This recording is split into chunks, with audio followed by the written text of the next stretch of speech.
আসসালামু আলাইকুম বন্ধুরা, আমার চ্যানেলে আপনাদের সকলকে স্বাগতম।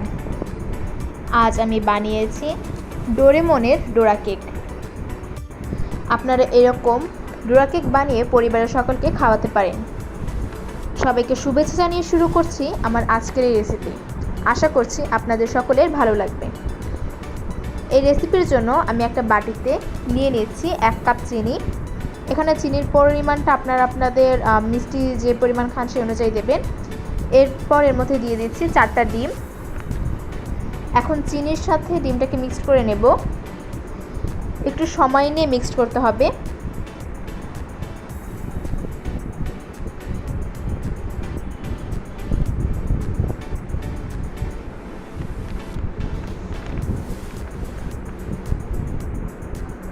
এখন এর মধ্যে একটু দিয়ে দিচ্ছি ভ্যানিলা এসেন্স। এটা দেওয়ার ফলে ডিমের থেকে কোনো গন্ধ আসে না। এরপর দিয়ে দিচ্ছি ছোট 1 কাপের সয়াবিন তেল। এখন আবারও মিক্সড করে নিচ্ছি।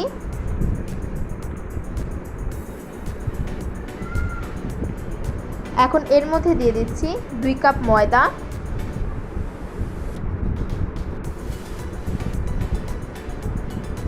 দিয়ে দিচ্ছি 1 কাপ গরুর দুধ, যা আমি আগে থেকে মিক্সড করে নিয়েছিলাম।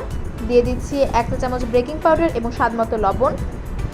এখন আবারও ভালোভাবে মিক্সড করে নিতে হবে। আমার মিক্সড করা হয়ে গেছে। আমি আপনাদেরকে একটু তুলে দেখাচ্ছি।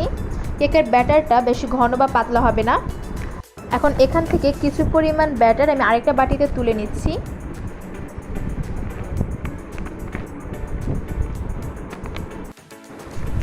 এবার আমি একটা প্যান হালকা করে গরম করে নিয়েছিলাম।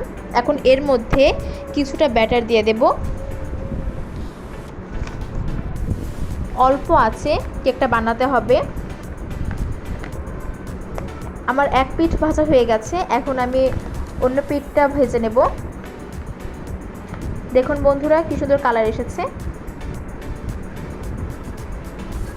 এখন আমি আবার উল্টিয়ে নিচ্ছি। এরকম করে সবগুলো প্যানকেক বানিয়ে নেব।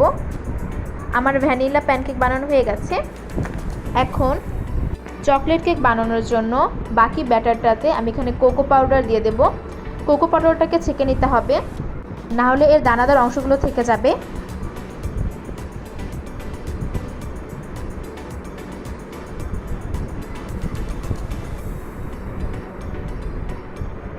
এখন কোকো পাউডারটাকে ভালোভাবে মিক্সড করে নিতে হবে।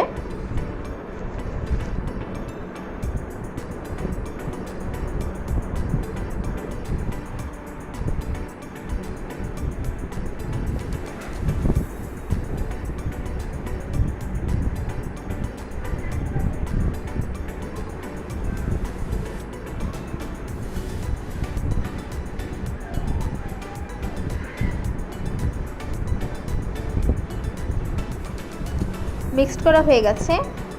এখন আবার প্যানে চকলেট কেকটা বানিয়ে নেব। সেমভাবে অবশ্যই মিডিয়াম আঁচে ভেজে নিতে হবে কেকগুলো। আমার এক পিঠ ভাজা হয়ে গেছে। এখন আমি আবার উল্টিয়ে দিচ্ছি।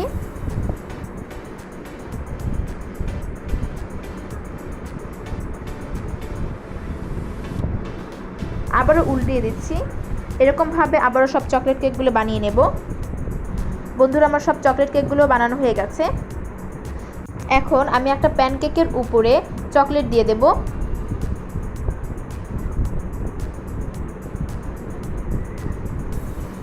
এখানে আপনারা যে কোনো চকলেট ইউজ করতে পারেন। এরপর আরেকটা প্যানকেক দিয়ে এর উপরে চাপা দিয়ে দেব। দেখুন বন্ধুরা, আমার ডোরা কেক বানানো হয়ে গেছে।